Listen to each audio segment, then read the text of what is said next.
Kiss FM twaje kureba umwe mu bantu bafite kabisa ijwi ryumva cyane n'abantu benshi mu Rwanda. Uno munsi turi buganire na Arthur benshi bazi nka Rutura. Hanyuma mumeze mutano kuri Kiss FM? Tumeze neza. Urebye nta kibazo turavuga. N'abandi bakumva. Arthur uri umwe mu bantu bazwi cyane mu Rwanda, bazwi ku bintu byinshi. Ko numva bavuga. Uretse kumva babivuga ariko uri umu MC, uri umukomedian ukaba ndetse n'umunyamakuru. Hari ukuntu abantu bakuzi noneho hari n'ukuntu uri. Tubwire wowe noneho wowe ku giti cyawe uvuga uti uduhe introduction yo uriwe. Ari uko abantu bagufata ari nuko nawe ubwawe wiyumva. Well, abantu banzi nk'umukomedi abenshi, abandi banzi kuri radio, ariko abantu banzi neza abo tuba turi kumwe mu bihe bisanzwe bazi ko ndi umu entrepreneur, mu business guy. Ngiye mu mpamvu mubona Arthur Nation iri mu binyamakuru nka Filma, dukora ama events ya comedy, dukora ama TV shows agiye atandukanye. Nkeka ko ibyo ngibyo bidakorwa n'umukomedi gusa.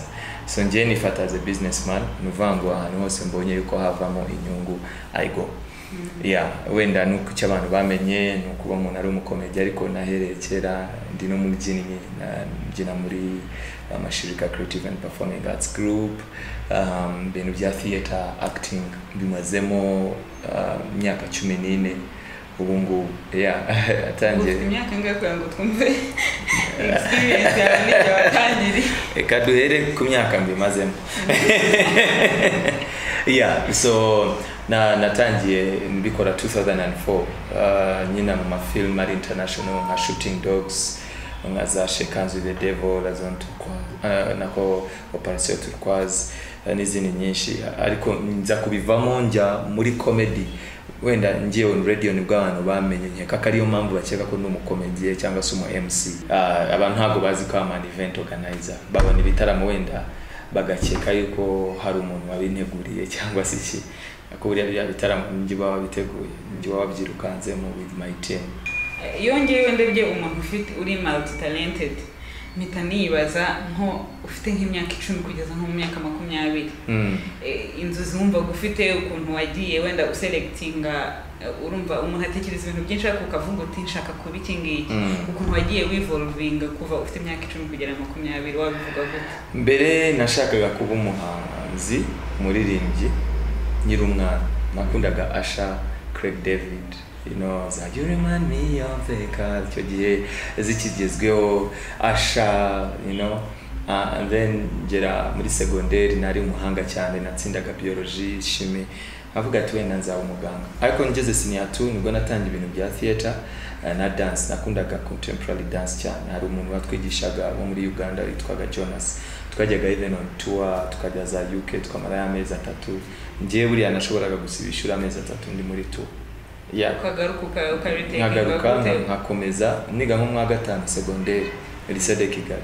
Igihembwe cya gatatu ntabwo nakize, natwe turi UK n'amashirika. Nagarutse njya mwa gatandatu kuko bari byo manota nabonye mu bihembwe bya mbere, baravuga ati nta kibazo. So aho ngaho noneho nahimbye ndavuga turabizi ndashaka kuba a director, a theater director. Nari mfite n'abana ntoza ku ishuri, ama club ya anti-sida ari njye bigisha ibintu nk'ibyo ngibyo. Ndangije secondaire nibwo nari mfite n'igitangazamakuru magazine yitwaga Outburst tuyiprintinga, ikigo cyishyira 30,000 aho nirise. None mpita numva yuko business money yayikora. Nibwo natangiye gushinga group yanjye ya Comedy Nights n'undi mutipe twa Jerome na Michael dukora Comedy Nights. That was 2010. 2010 rero ibintu bigenda bikura. Mva kuri ibyo vango ndashaka kuba theater director, ndashaka ibyo nifuzaga kuba byagiye binkuriramo. Vango kugeza ubu ngubu nashakaga gukora business, I do business. Nashaka kuba an artist, nduma artist. Nashaka kuba director, I can direct.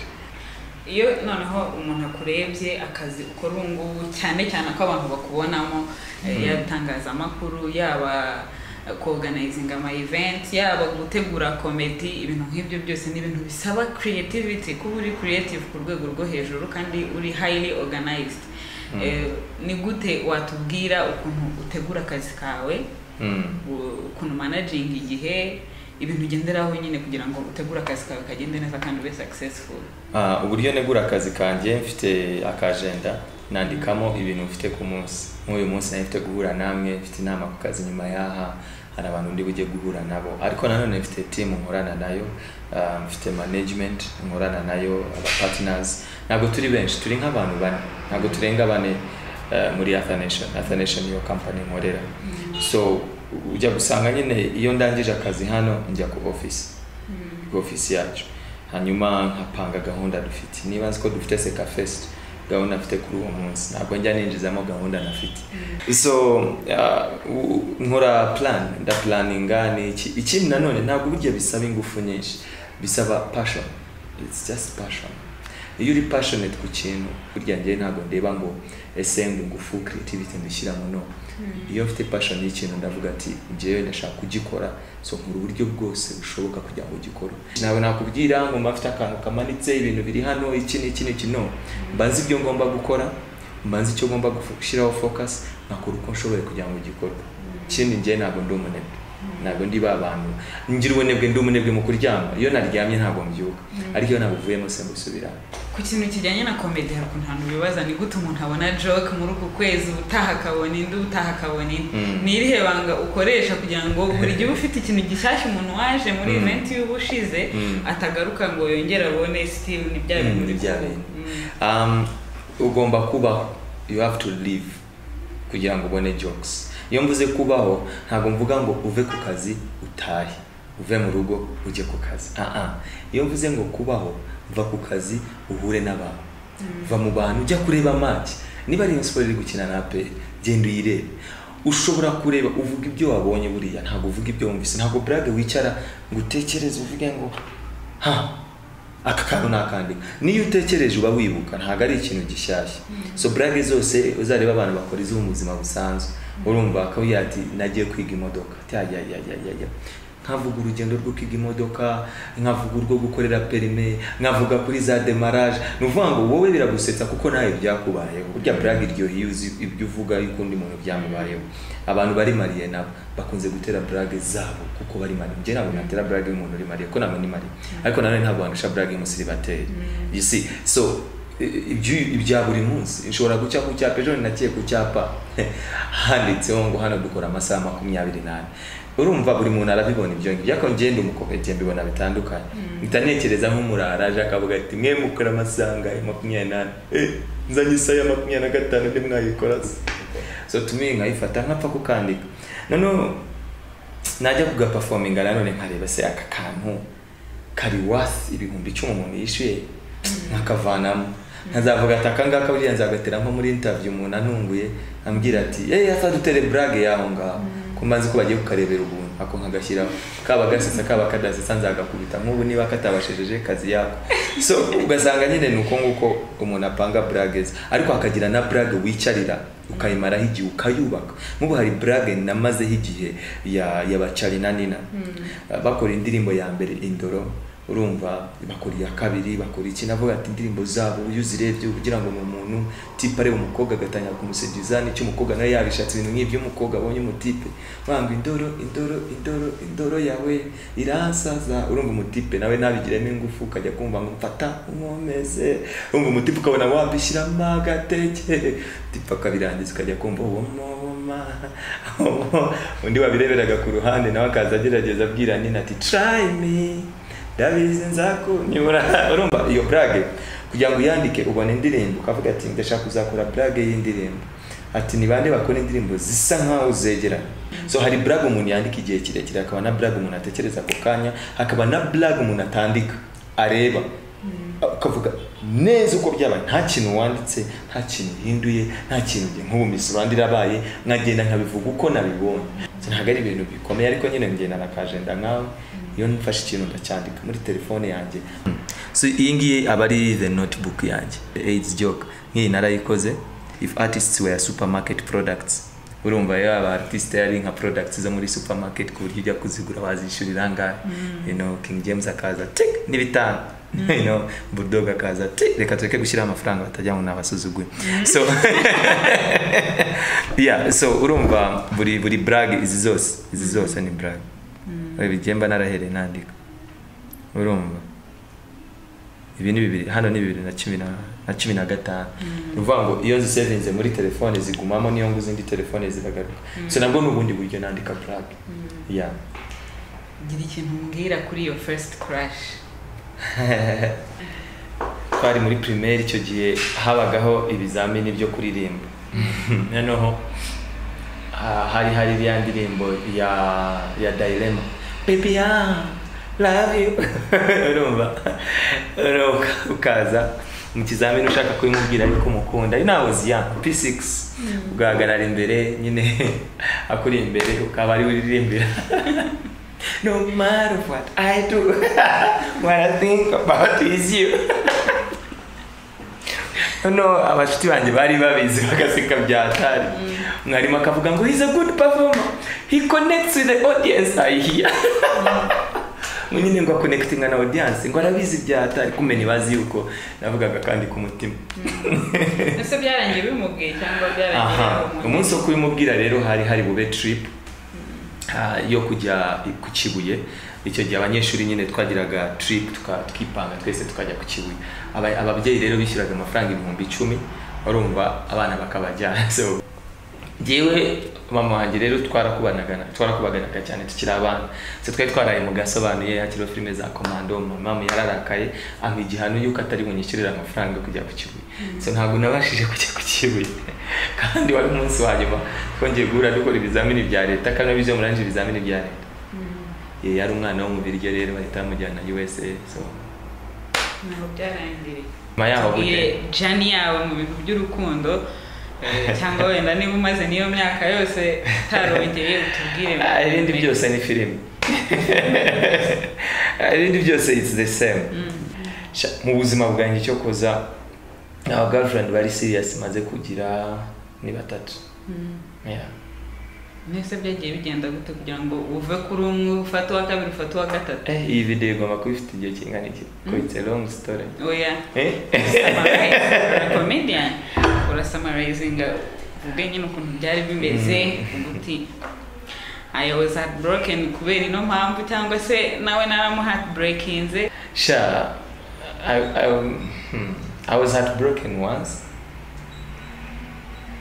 once only it's because of time how yarari naho narindi ntabwo byakunze naje kuhava ari ku ishuri i Butare hanyuma nza kuvayo nzi Kigali and it didn't work out undi we turi kumwe so tumutubwire byose ntabwo ukundana n'umuntu tutabona kuri social media cyangwa ahandi hantu you see hari ikintu abantu bajya bibesha buriya umustar aba afite capability yo gukomeretsa abantu benshi bamuri iruhande jewe buriya ntabwo njya nshira life yanjye in media asana umuntu maze kugira ahantu yigeza umuntu maze kuorganizinga ama event yagiye agira urwego ageraho ruzwi noneho ahantu we wibona ahantu hora wibona ufite dreams uvuga uti hari ahantu ngomba kuhagera watubwira ko ari ahantu hameze gute my aim nuko mu gihe cy'imyaka 2 by the time tugera 2020 buri ntara izabijya mu show at least muri kwezi show yitabirwa n'abantu 5,000 comedy pana guma no show ya comedy kuryo twa setting a stage na screens pana kujyana mu tubari pana kwisuzuguza gutya tushyire muri stade aho barebera events with the stage ataze abeho undaze abeho abantu baseke bumve ko comedy nayo ni indi industry football yabigezeho music yabigezeho comedy isigaye nyeka yuko to me it's my aim ntabwo aim yanjye ari kubana international star performing muri America hose hari ababigenewe jewe I want to build an empire and an industry yabyara abo bana none bashobora kuba baba exposed kuri atagukunda igihugu ni iki kuri njyewe gukunda igihugu numva ari ukuba proud y'igihugu cyawe you know pana complaining buri kanya nta kazi ntaki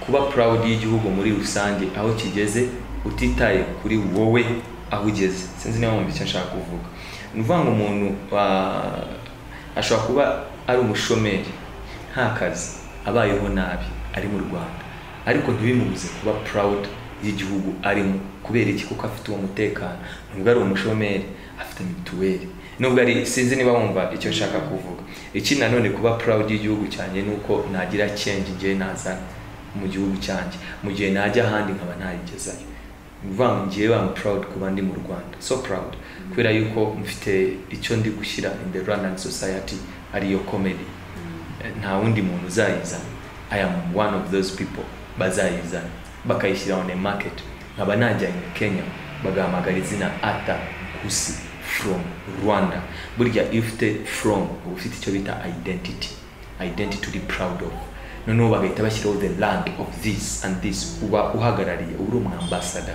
so iyo ugeze kuri iyo level you have to be proud kuko hari abari hanze babyifuza hari abantu benshi cyane bari hanze bifuza kuba abantu mu Rwanda so personally I'm proud y'igihugu cyanjye ariko ntibivuze yuko ngo nzicara kubera ko igihugu gifite aho cyageze mu byose bizikora baya ntabwo bimbuza nanjye kugira ibyo nkora kugira ngo pride y'igihugu ngire icyo nyongeraho mwaka ni ibiki waba ufite what is waiting for us uno mwaka the industry is growing big uno mwaka ndashaka gukora events mu ntara hose ntabwo ngiye kongera gukora events muri Kigali gusa kugeza ubu maze kubona abakomediye bandi 17 bashasha bazi ibintu kabisa abo 17 tuzatoranyamo 10 ba mbere best of the best hanyuma dukore n'abandi basanzwe bahari bo muri comedy nights na he hanyuma dusigara abakomediye bagera kuri 20 ndashaka gukora ibitaramo bizenguruka u Rwanda rwose dufite abakomediye 20 kandi basetsa atari ibyo kuvuga ngo bari kubyiga basetsa hanyuma dukore na Seka Live dufite Seka Live dufite event izaza vuba ngaha itariki 3 z'ukwa gatandatu izabera kan Kigali niyo mukomediye ukomeye cyane is the number 1 comedian in Africa nzababwira amazina ye vuba ariko izaba mu kwa gatandatu itariki 3 izabera tuzababwira ikindi nanone nuko nanjye of course nzakura nk'umuhanzi uko nkomeza gukora ibyo bikorwa niko namwe mukomeza kuza mu nkoresha interviews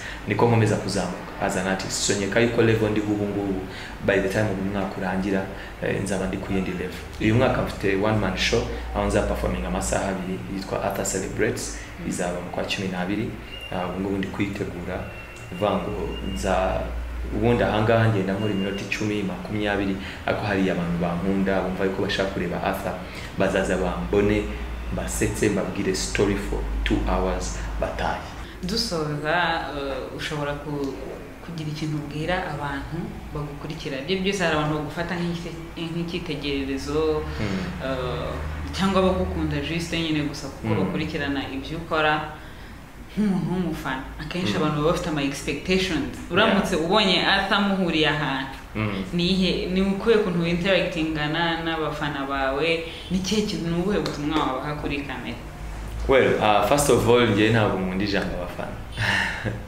kayuko iyo umuntu agukunze aba yagukunze so iyo uje ukanahura nanjye ukaza nk'umufana ntabwo mbyakira neza ukuza uvuga iwe iki je mbashaka yukuze yego ntabwo wabyirinda nyine ntabwo birashoboka yuko ari ubwa mbere umuntu atanda gukunda n'iki ariko mbashaka kunganirize noneho nk'umuntu ushaka kumenya cyangwa se kutumenyana atabitese ni sawa none se mezute biriya bintu bigenda gute nka kuganiriza hari n'igihe bamamagara nk'imamagaye kuri telefone ukamyango nashakaga kugusuhuza gusa mpita mubloka ariko seriously ariko imamagaye kuri phone ukambira ati atanashakaga kukubaza ese umuntu ashaka kubigenza gutya na gutya icyo gihe ngiyewe turavugana kuko nzi ko ngiye nkiri kuri level yabo ntabwo uwo muntu yari ahari umuntu wabagira inama umuntu bahamagara akaba yabafasha sinzana bakura numero zanjye ariko afite ukuntu bazibona iki nabwira abantu ngiye rwose niba uzi ko ufite ikintu ushaka gukora va mu bintu byo kuvuga ngo nabuze aho mbikorera ngo nabuze uburyo nanjye nta buryo nari mfite honestly speaking ntabwo izi event dukora ntabwo ari ukuvuga ngo bubu akora event za comedy akantumira you get twebwe tugomba kwikorera so nawe aho waba uri hose ugomba kwikorera niba uzi ko uri umunyeshuri hera mu ishuri niba uzi ko utari mu ishuri ba mu rugo then hera iwanyu mu rugo tabizi mujya mukora uturori birthdays ubukwe ntihazabura umuntu uzagufirima yajemo none se babuji yavuye yate si umuntu wamufirimye muri interview akaba umustar iyo babugeza kuba ari umukomediye ari kuba yaragafashe you get hari abana benshi bazamutse bafataga ubu video bugenda bwamamara. You get so buri muntu rero afite ukuntu azamuka, ntago wazamuka nka Ruturo, ntago bizashoboka. Ntago ari buri mukomedi wese ngahera kuri radio, ntago bizashoboka. So kumamagara ukambwira Andre ndashaka gukora radio ngo niyumvamo impano, kubigiyumvamo no kubikora ni ibintu bitandukanye. So ngiye icyo nakubwira honestly speaking, niba uzikuru umukomediye koresha uburyo bwose bushoboka ubikore, ku buryo umunsi uzahura na Arthur uvuga ngo uramusaba stage, urumva deja hari ibintu wamaze gukora, hari utuvideo ufite ati do ati we ninjewe ati you see, ku buryo ugira ahantu ugera. Kandi this applies for everything, comedy, music na football, any talent. Ntabwo yitekereza, ntabwo yiyumvamo, urayikora. Kandi ntabwo ambwira ngo abuze aho uyikorera. So wabuze abajyama batanu tera story ngo baseke, it's impossible. Wabuze ishuri ujyamo ngo nje nakoraga show every Friday, nyuma y'amasomo abana bishyuraga 200 imbere hari ya class, you know. Abo bana twiganye nibo bana baza bakagura tables because they know umunsi natangiye gukora ni big level, baributse bakavuga ati umutipe turamuzi yabihereye kera, nawe hera kera, kora connections zawe.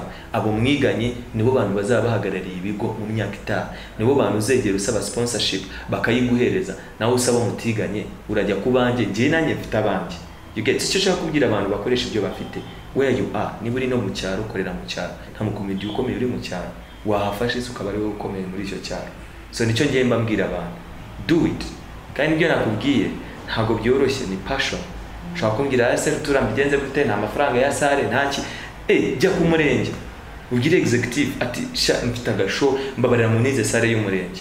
Cyo wabuze ukuntu yamamaza, gira umumotsi wa quartier wa wundi uhamagara mu muganda atangira gutize. Erega ibintu byose birashoboka, ntago ari ibintu byo kuvuga ngo none se umuntu ukakoresha muganda nibaza wabikoze muri icyo cyaro muri quartier y'Iwanyu. Mfite show umwana wa quartier barakuzi, uzabona abantu babiri uyu munsi, babiri bazagenda bavuga. Byose birashoboka, nta kidashoboka rega. Nicyo nabwira abantu. Kandi iyi generation turimo ubu biranagoye cyane, kubera yuko ababikora deja barahari, abantu bazagukompera n'uwo muntu atari ko turarakurusha, you know. So ukeneye no gushyiramo ingufu nyinshi zihambaye. It's the only thing nabwira bari kundeba ubu ngubu.